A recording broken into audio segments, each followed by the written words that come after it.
더불어 사귀지 말라. 잠언 23장 20절 말씀 다시 한번 합니다. 술을 즐겨하는 자와 고기를 탐하는 자로 더불어 사귀지 말라. 잠언 23장 20절 말씀. 한 주간 또 이 말씀이 여러분들에게 은혜가 되길 원합니다. 오늘 본문입니다. 사도행전 22장 1절로 15절입니다. 사도행전 22장 1절로 15절입니다.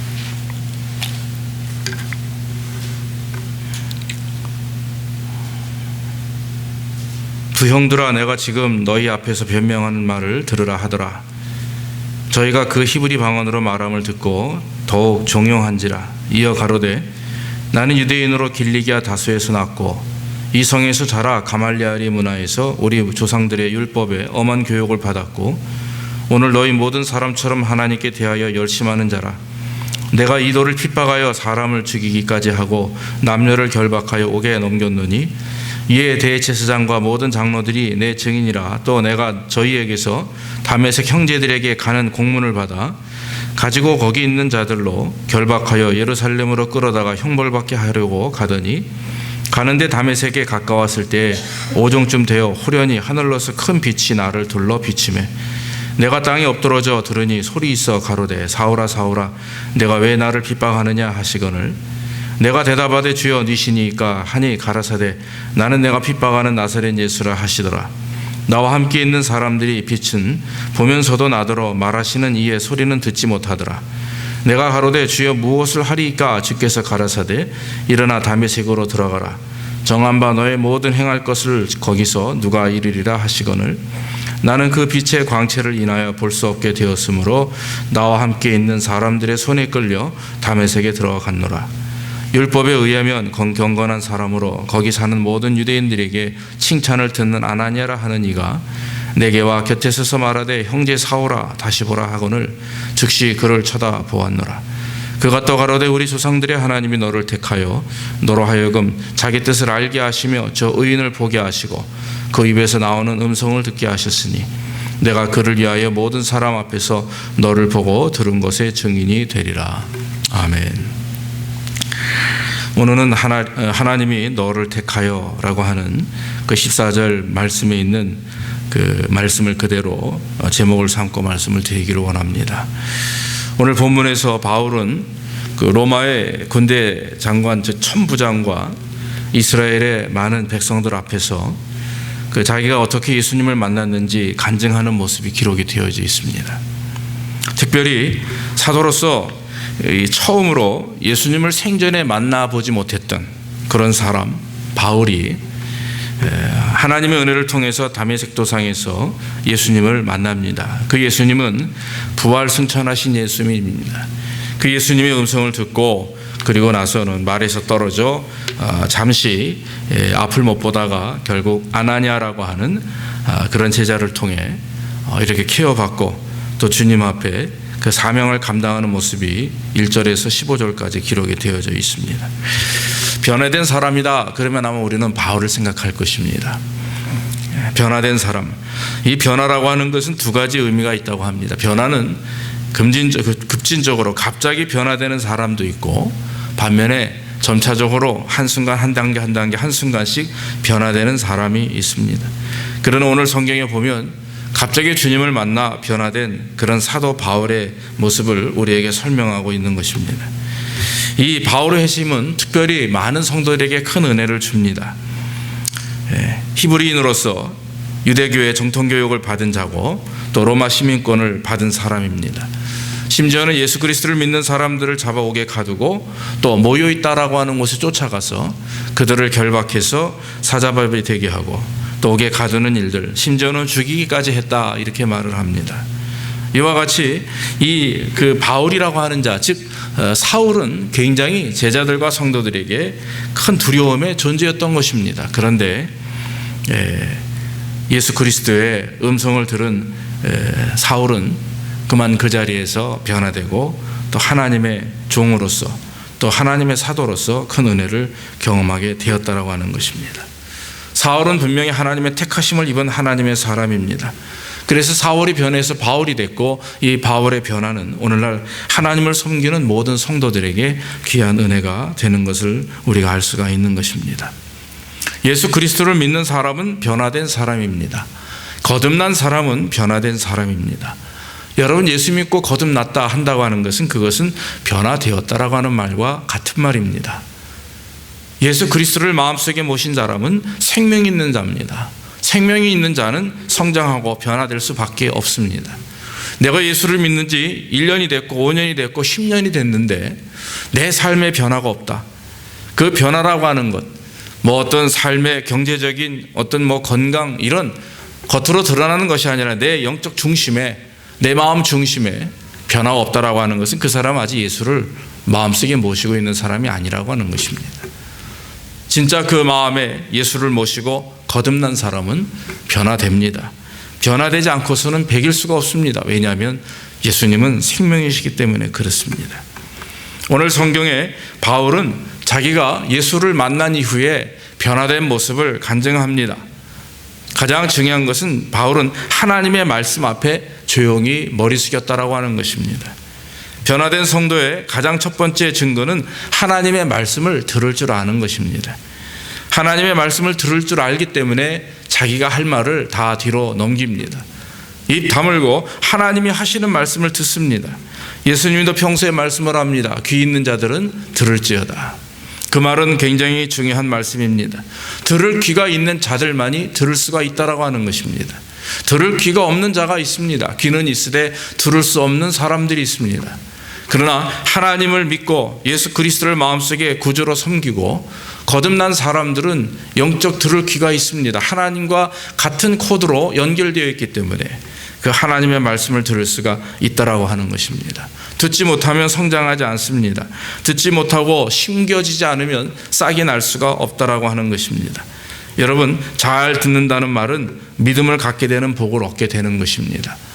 로마서 10장 17절에 믿음은 들음에서 나며 들음은 그리스도의 말씀에서 난다, 이렇게 말씀을 합니다. 그렇기 때문에 하나님의 은혜와 그 복의 비결은 무엇입니까? 그것은 말씀을 잘 듣는 것입니다. 듣고 그 마음판에 새기고 마음밭에 심어서 그 말씀이 성장할 수 있도록 하나님 앞에 연결하고 또 최선을 다하는 삶이 될 때 거기 역사가 일어나게 되는 것입니다. 두 번째로 변화된 사람은 열심히 있는 사람입니다. 무슨 일에든지 열심을 다하는 사람입니다. 그런 사람을 하나님은 복 주십니다. 열심히 한다는 말은 참 성실하다고 하는 것입니다. 자기가 하는 일에 비전을 가지고 최선을 다하는 사람, 긍정적이고 또 맡겨진 일에 정말 땀을 흘리며 최선을 다하는 사람을 하나님은 기뻐하는 것입니다. 얼마 전 TV를 통해서 그 한우를 키우는 어떤 분이 소개되었습니다. 박모라고 하는 분인데 이분은 한우를 키우는데 한우 한 마리에 2천만 원이 넘는다고 합니다. 한우 그 소 사이즈가 1톤이 넘어요. 사람이 서 있는 이렇게 옆에 비교해서 주인이 서 있는 걸 보니까 세상에 그렇게 큰 소가 없습니다. 그런데 소를 키우는 방법이 남다릅니다.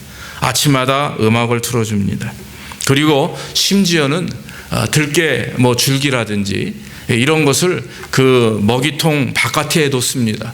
그 이유가 뭔가 하니까 소가 고개를 이렇게 깊이 내밀고 그리고 나서는 그 들깨잎을 먹게끔 하게 유도해서 이 소의 목을 이렇게 운동을 시키는 일이라고 합니다. 재밌는 일들이 있습니다. 긴 방망이에다가 이렇게 장갑 같은 걸 씌워서 그걸 모아놔 봤더니 소 엉덩이를 툭툭 칩니다. 항문을 툭툭 쳐요. 그랬더니 소가 방귀수를 크게 낍니다. 부웅하고 방귀를 꿔요.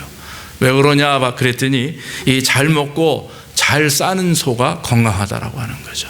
제일 제가 참 그 의미 있게 본 것은 그 주인이 소똥을 그 자리에서 먹습니다. 소똥을 입으로 맛을 보며 먹습니다. 그래서 단맛이 나는 것은 병든 것이고 쓴맛이 나는 것은 건강한 소다, 이렇게 얘기를 합니다. 그런 걸 보면서 소 한 마리를 키우고 짐승을 키우는데도 저렇게 정성을 다하는구나. 예전에 부모님의 똥을 먹어봤다는 그런 자녀에 대한 소리는 제가 들어봤지만 자기가 키우는 소의 똥을 먹어가며 또 소의 건강을 판단한다고 하는 사람은 제가 처음 봤습니다.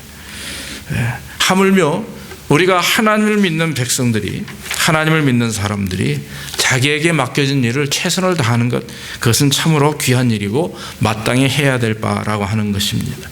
오늘 성경에 나와 있는 바울, 예수 믿기 전에 사울도 예수를 믿기 전에 그는 구교, 즉 하나님을 유대교에서 말하는 하나님을 믿었습니다. 정통 유대교를 믿었죠. 그들이 가지고 있는 성경은 모세오경밖에 없습니다. 예수님은 구주로 인정하지 않습니다. 그저 목수요, 저 시골 지방에서 태어난 하나의 이단자나 마찬가지입니다.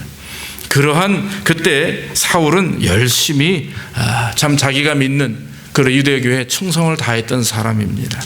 매사에 최선을 다하는 사람, 매사에 열심을 다하는 사람, 하나님은 그런 자를 쓰셔서 하나님의 영광을 드러낸다라고 하는 것입니다. 미지근한 신앙이 아니라 차든지 덥든지 하나님께서는 라오디게아 교회를 책망하시며 요한계시록 3장 15절에 이렇게 말씀합니다. 내가 내 행사를 아노니 내가 차든지 아니면 차거나 아니하고 더웁지도 아니하노라. 내가 차든지 더웁든지 하기를 원하노라. 주님은 이렇게 말씀을 하십니다.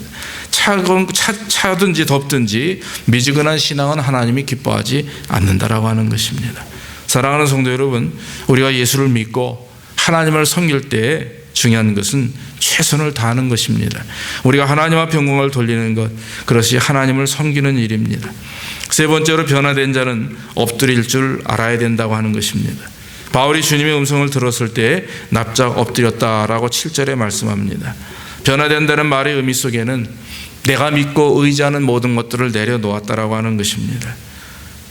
주님 것과 비교할 때, 주님이 주신 은혜와 비교할 때 내가 가지고 있는 것, 내가 경험하는 것, 내가 소유하고 바라는 것들이 다 아무것도 아니라고 하는 것이죠.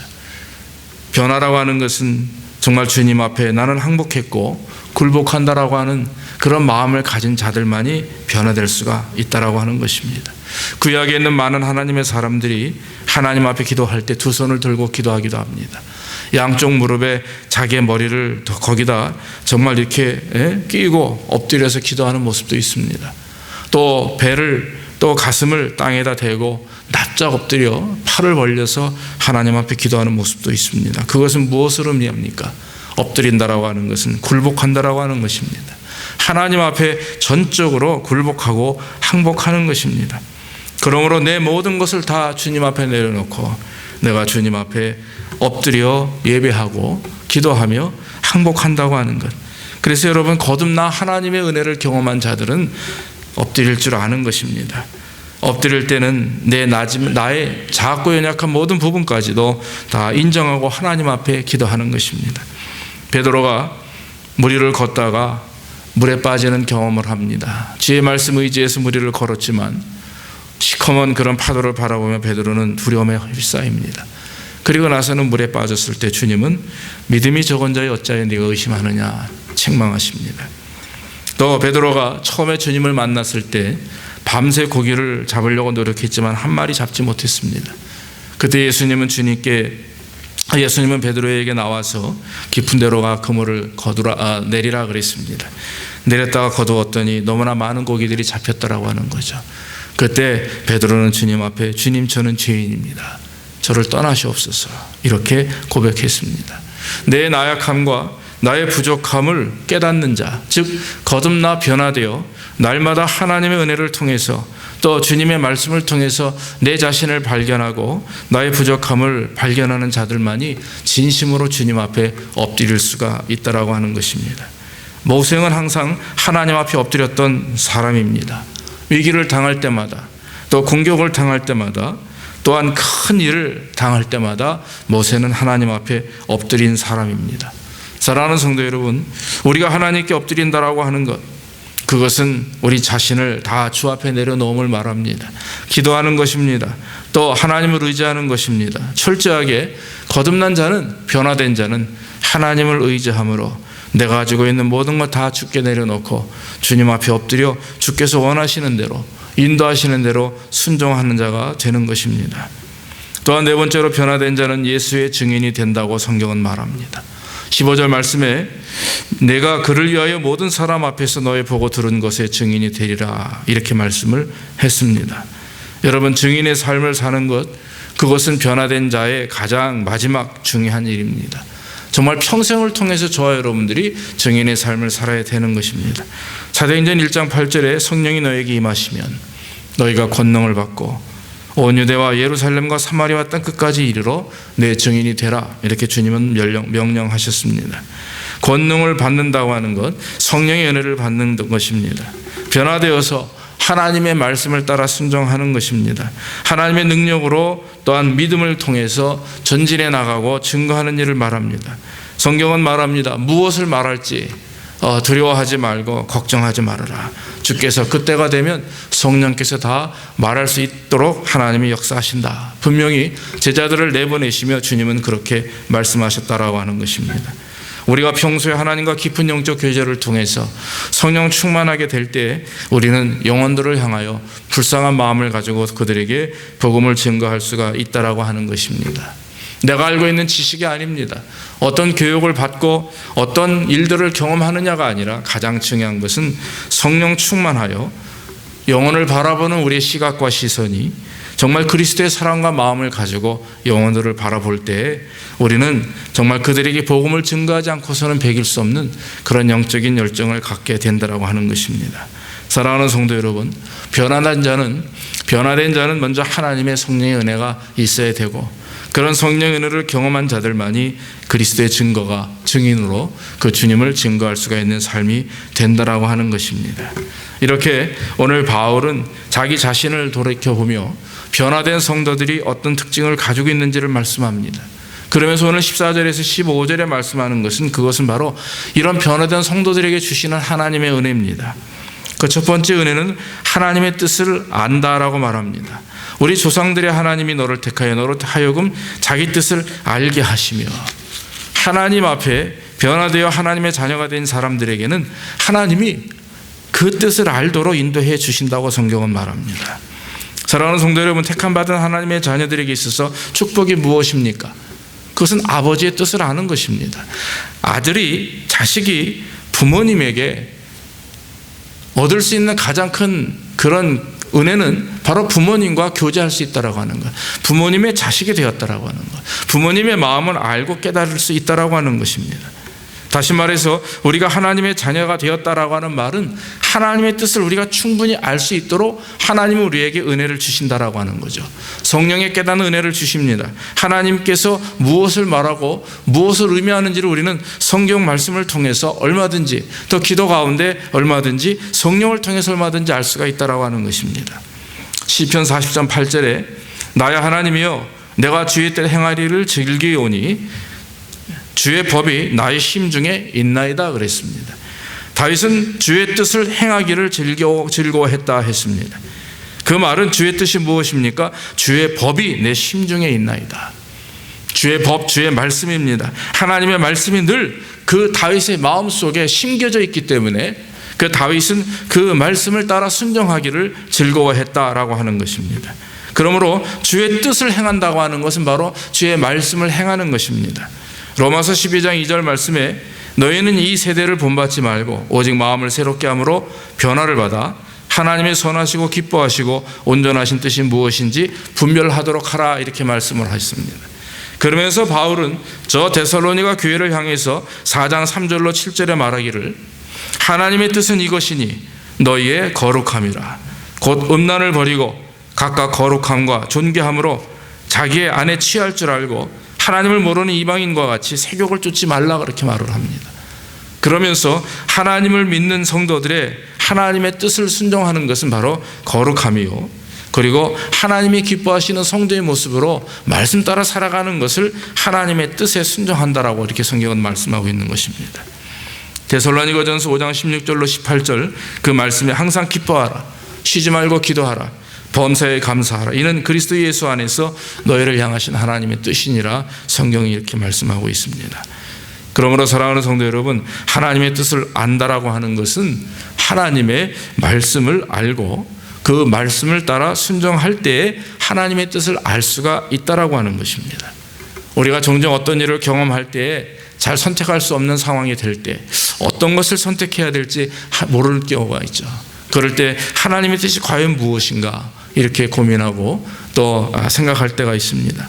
그러나 여러분, 우리가 평소 하나님의 말씀을 따라 순종하고 하나님을 의지하는 성도들의 삶을 돌이켜보면 늘 하나님 우리와 함께 하셨기에 늘 말씀을 묵상하며 또 기도 가운데 성령의 인도하심을 따라 하나님의 뜻을 순종했다면 우리는 그 모든 삶의 역사 속에 지금 내가 하나님의 인도하심에 따라가고 있구나, 하나님이 나를 주장하시고 있구나, 아마도 고민하지 않고 기도하는 가운데 결정할 수가 있다라고 하는 것입니다. 사랑하는 성도 여러분, 늘 하나님의 뜻을 아는 일에 여러분들이 최선을 다하고, 아니 이미 믿는 자들은, 거듭난 자들은, 변화되어 하나님의 자녀가 되는 권세를 입은 자들에게는 하나님은 당신의 뜻을 밝히 알려주시는 줄로 믿습니다. 또 한 가지, 두 번째는 의인을 보게 하신다 했습니다. 저 의인을 보게 하시고, 저 의인은 누굽니까? 예수 그리스도를 말하는 것이죠. 바울은 오늘 다메섹 도상에서 주님을 만났던 그것을 회상하면서 주님을 보았다 얘기했습니다. 그러나 여러분, 바울이 주님을 볼 때는, 눈으로 볼 때는 바울이 예수를 믿기 전이었습니다.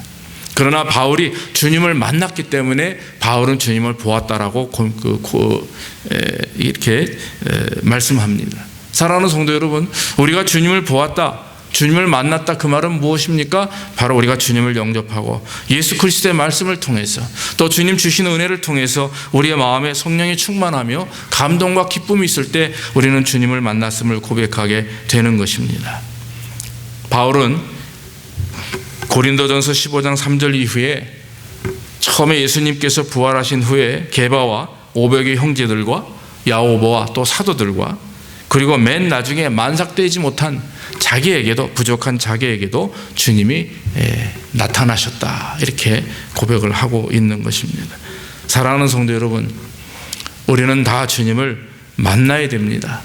그리고 만나고 있어야 됩니다. 지금 주님과 동행해야 되는 것입니다. 믿음으로 하나님 은혜를 사랑하면서 또 믿음으로 하나님 은혜를 바라보면서 주께서 주시는 말씀을 통해 날마다 저와 여러분들이 그 부활의 주님을 만나는 역사가 있어야 될 줄로 믿습니다. 우리는 굉장히 인간적인 사람들입니다. 우리는 아직도 마음속에 인간의 어떤 육체적인 본성과 그런 욕심 때문에 날마다 넘어지는 그런 사람들입니다. 그렇기 때문에 저와 여러분들이 깨어 기도하지 않고 또 하나님의 말씀을 붙들지 않고 또 주님과 교제하지 않으면 우리는 정말 하나님 앞에 온전히 설 수 없는 그런 나약한 존재인 것밖에 될 수 없는 것입니다. 그러므로 믿음을 가지고 하나님 앞에 감사하며 주께서 주신 은혜를 경험하며 날마다 주시는 말씀을 붙들고 나아갈 때 거기에 역사가 일어나고 거기에 하나님이 기뻐하시는 성도로서 성장하게 될 수가 있는 것입니다. 마지막으로 바울이 말하는 것은 그 입에서 나오는 음성을 듣게 된다고 성경은 말씀하고 있는 것입니다. 바울은 다메섹에서 사울아 사울아 내가 나를 왜 핍박하느냐 하는 말을 듣고 바울은 그것을 회상하는 것입니다. 주의 음성을 들은 것을 바울은 회상하고 있습니다. 음성을 듣는다는 것은 영적으로 깨어있음을 말합니다. 귀로 들리는 것보다는 그 마음으로 깨달아 알게 되는 것을 말하는 것입니다. 우리가 말씀을 묵상하며 그 말씀을 마음에 새기고 순종할 때 그 말씀이 우리의 마음을 붙들고 또 우리를 주장하십니다. 명령하시는 말씀에 순종하게 되는 것입니다.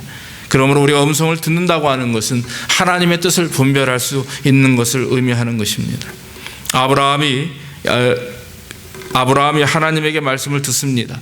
본토 친척 아비짐을 떠나서 내가 내게 지시할 땅으로 내려가라. 그런 말씀을 들었을 때 아브라함은 순종했습니다. 노아는 방주를 지으라는 하나님의 말씀을 듣고 120년 동안 배를 만들어 또 하나님의 말씀에 순종했습니다. 사무엘은 잠자리에서 하나님의 음성을 듣게 되었습니다. 사랑하는 성도 여러분, 성경에 있는 모든 위인들이 주의 음성을 들었고 또 주님의 뜻을 분별했다고 성경은 고백합니다. 사랑하는 성도 여러분, 하나님의 음성을 듣는 법에 대해서 여기 그 찰스 데니 목사님이 이 아틀란타 제1침례교회 계시죠. 책 중에 이렇게 쓴 글이 있습니다. 하나님의 음성을 듣는 몇 가지 방법이 있습니다. 첫째는 말씀에 집중하는 것입니다. 하나님의 뜻을 분별하는 것입니다. 하나님이 이 말씀을 통해서 나에게 무엇을 말씀하시는가, 그 말씀을 집중하고 묵상하고 읽고 그리고 마음판에 새기는 것입니다. 그래서 그 말씀이 내 안에서 떠나가지 않도록 내가 붙들고 있는 것입니다. 그리고 순종하길 원하며 적용하는 것이죠. 두 번째는 침묵한다라고 하는 것입니다. 침묵해야 됩니다. 침묵한다라고 하는 말은 입만 다물고 있는 것 자체가 아니라 내 모든 생각들 이런 것들을 다 뒤로 하고 오직 하나님 말씀에만 집중하는 것입니다. 그래서 침묵하고 입으로 또한 말과 행동으로 실수하지 않도록 침묵하고 귀를 기울여서 하나님이 내 마음속에서 어떤 일들, 어떤 감동들을 갖게 하시는지, 어떤 일들을 기억하게 하시는지를 돌아보는 것입니다. 그리고선 묵상하는 것입니다. 말씀을 묵상하고 적용합니다. 여러분, 말씀을 알고 묵상하고 침묵함에도 불구하고 삶 속에서 그것이 적용되고 실천되지 않으면 그 영혼은 살아있는 영혼이 될 수가 없는 거죠. 성장할 수 없습니다. 적용하는 것입니다. 삶에서 적용합니다. 우리는 우리 자신의 신앙의 성장이 이루어지지 않음을 늘 보면서 우리는 낙심할 때가 있습니다. 이유가 무엇입니까? 그 말씀을 듣고 묵상한 말씀이 삶 속에서 적용되지 않기 때문에 그렇습니다. 삶 속에서 실천되어지지 않기 때문에 우리는 스스로 낙심하고 넘어질 때가 많이 있다라고 하는 것입니다. 마지막으로는 인내하는 것입니다. 그 말씀이 우리 안에서 이루어질 수 있도록 또 하나님의 음성을 듣기 위하여 우리는 인내해야 됩니다. 매일의 삶 속에서 인내가 있어야 됩니다. 인내할 때 하나님의 역사가 일어나게 되는 것입니다. 오늘 바울은 다메섹 도상에서 갑자기 주님을 만나 주의 음성을 들었습니다. 이것을 우리는 특별 계시라고 말합니다.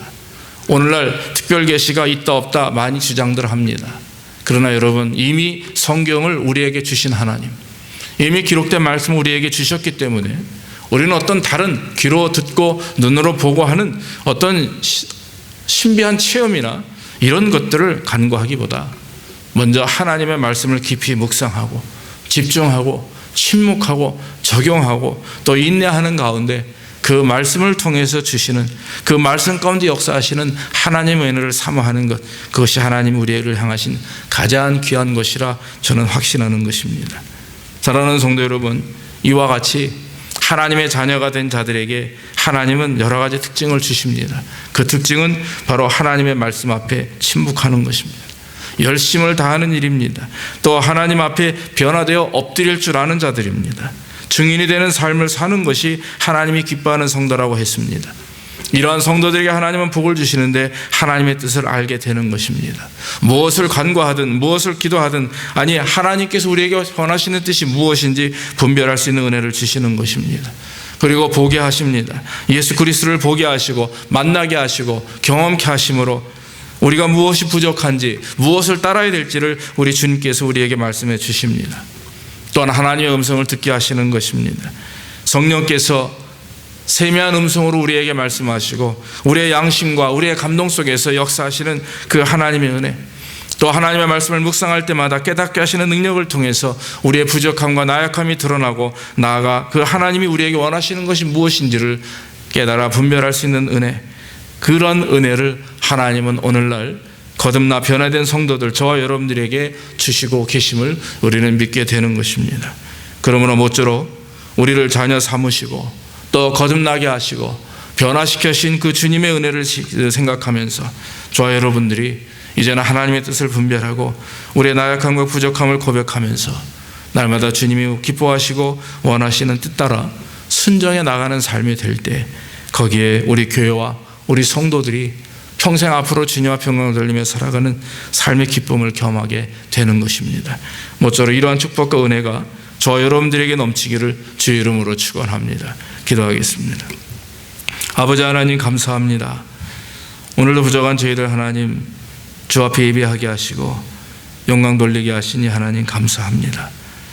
아버지 하나님, 우리는 나약하고 부족합니다. 그러나 주께서 우리를 구원하셨고 또 우리를 거듭나게 하셨고 또 우리를 변화시켜 주셔서 우리가 이 시간 세상에 나가지 아니하고 아버지 하나님 앞에 나와 찬양과 영광을 돌리게 하시니 감사합니다. 아버지 하나님, 참으로 우리가 예수 믿고 변화되어 하나님의 말씀을 듣고 또 열심을 다하며 하나님 말씀 앞에 엎드릴 줄 알고 또 주님을 증거할 수 있는 증거자의 삶을 살 수 있도록 인도하시니 감사합니다. 이러한 헌신을 통해서 하나님은 우리에게 복을 주시되 하나님의 뜻을 알 수 있도록 하나님이 깨닫는 지혜를 주셨고 또 예수 그리스도를 만나 볼 수 있도록 경험하는 능력을 주셨고 우리로 하여금 하나님의 음성을 듣게 하셔서 우리의 부족함과 나약함을 날마다 깨우칠 수 있도록 축복하신 주님 감사합니다.